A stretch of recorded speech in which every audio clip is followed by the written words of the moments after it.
morning. Hari ni 2 hari bulan Julai 2026. Semalam kita tak jalan. So hari ni first job angkat rumput. Itu hari punya 111.60 sen. Kita sampai di tempat itu hari lah. Masuk hutan ambil rumput. Yo, tak banyak rumput hari ni. Kita tengah potong rumput macam tu. Macam mesin tu. Satu kaki lah. Satu kaki, lepas tu panjang dia 2 kaki. Selesai turun rumput ni, lepas tu kita dapat panggilan daripada job itu hari. Minta bawa barang construction daripada Sungai Jai pergi Seremban. Saya charge dia 100. Alright. Ni rumah itu hari. Ambil barang construction bawa balik Seremban. Tengah duduk-duduk kat rumah. Dapat job 10 minit dari rumah. RM39.60. Sebelah naik pergi masuk office dia. Nak hantar ke mana ni tunjuk lah tu. Ni dekat mana ni tu Seremban. Company apa mana saya tahu.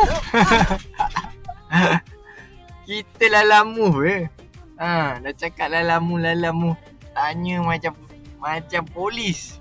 Oh, letih lah. Ming tengok kadang ada lah macam ni yang jenis complicated. Kita dah benda dah ada dalam apps. Kau tengok kau dah ada order kau tengok situ lah. Jangan tanya kita. Mana kita tahu. Kita ikut berdasarkan location je. Inilah itu lah. Sampai tempat construction rumah baru bet. Semua rumah baru. Baru bikin ni gated gated house. Terrace gated. Terrace 2 tingkat. Ini bayar sini kan?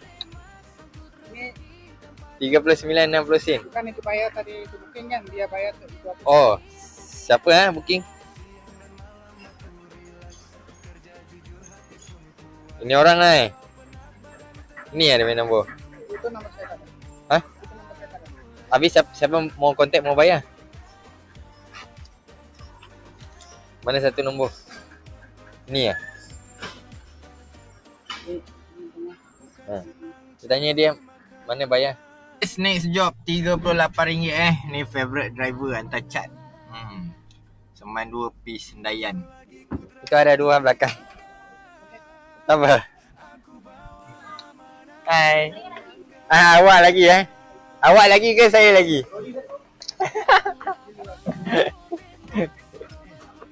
Awak lagi ke saya lagi? Kamu ada mission hari ni. So saya dah settle 3 job dapat RM6 lah. Alright. Macam lah. Lagi 3 ni tak payah lah. Kita pergi Batu Pahat pula. Yang kontraktor tadi tu kan. Itu hari saya ada hantar barang pergi Batu Pahat. Buat rumah kat situ. So dia minta saya ambil barang yang dekat Batu Pahat tu bawa balik Seremban juga. So nilai dia RM300. Alright. So kita gerak sekarang lah. Dah sampai Alright. Dekat Batu Pahat. Kita dah sampai Seremban 2 Okay, dah settle dah. So kita pulang lah cukup hari ni. Alright. Pagi buta enjin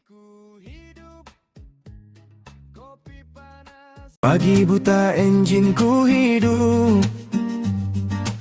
Kopi panas teman hidup.